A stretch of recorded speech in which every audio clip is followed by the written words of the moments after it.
Est-ce que, comme pour le cholestérol, il y a un bon et un mauvais capitalisme? Est-ce que ce qui s'est produit en 2008, avec l'explosion d'une sorte de pyramide de Ponzi sur les subprimes et une série d'autres structures, c'est l'échec d'un capitalisme sans connexion suffisante avec le monde réel, axé entièrement sur des produits financiers, sur de la spéculation pure, qui est quand même pas tout à fait l'idée de base du libéralisme économique, à savoir lever des fonds, investir, construire des choses palpables et concrètes. Je vois les choses de manière peut-être un peu simplifiée. On vit dans une économie d'échange, dans une économie marchande depuis la nuit des temps.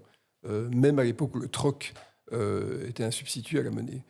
Mais il y a effectivement deux types de capitalisme. Il y a ce qu'on appelle le capitalisme rénant, d'origine allemande, hein, c'est le fameux ordolibéralisme allemand des années 30, qui conduit à une juxtaposition des intérêts des facteurs de production, capital et travail. Donc il y a un partage de ce qui a été gagné, obtenu, réalisé, accompli. Aux États-Unis, dans les années 80, le capitalisme s'est transformé en économie de marché, qui est essentiellement spéculative. Donc au lieu de partager ce qui a été accompli, on anticipe ce qui n'a pas encore été produit. Et donc les marchés boursiers s'inscrivent dans l'économie de marché. Une économie de marché, ça veut dire que tout est marché. Le prix d'un travail, le rendement d'un capital, le prix d'un objet, d'une marchandise, tout a un prix qui évolue en fonction de la courbe de l'offre et de la demande. Et tout ça est spéculatif parce que c'est basé sur l'utilité future des biens, des hommes, des marchandises dans le futur. Donc effectivement, on peut distinguer le capitalisme rénant, dans lequel, en Belgique d'ailleurs, on est essentiellement resté, et puis un capitalisme plus fougueux, qui est un capitalisme d'anticipation. Et donc, parce qu'il est d'anticipation, est plus volatile, puisque le futur est rejaugé à tout moment par la bourse. Finalement, le rôle de la bourse, c'est de négocier le futur. Et toi, tu es plutôt dans la famille du capitalisme rénant, le plus possible proche des réalités concrètes du marché et moins dans le côté spéculatif? Ou est-ce que tu penses que le capitalisme fougueux, aventurier, a tout de même une vertu?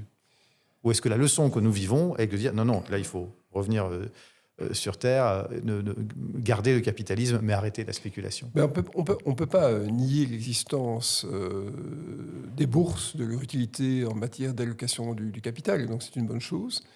Par contre, je suis beaucoup plus un adepte du capitalisme rénant. Je pense que dans les années 40, 50, 60, on a reconstruit la Belgique avec une juxtaposition des intérêts des facteurs de production. Ça, c'est très important. Dans un système d'économie de marché, en fait, l'humain est une usance ou une nuisance.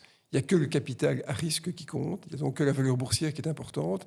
Tout le reste doit s'adapter, bien sûr, pour optimaliser un cours de bourse.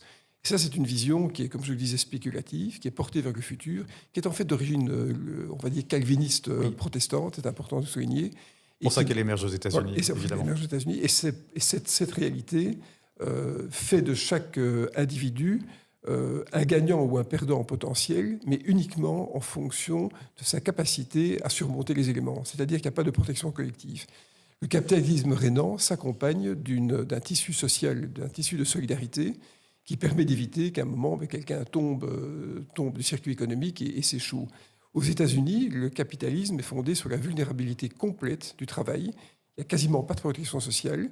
Ça conduit à la mobilité du travail, mais aussi au fait que les gens peuvent tomber, et vraiment tomber très très bas, dans l'hypothèse où il y a des retournements de conjoncture. Donc c'est un capitalisme qui est centré uniquement sur l'enrichissement immédiat des actionnaires et pour lequel les autres facteurs de production, je parle du humain mais aussi de la nature, sont des facteurs secondaires.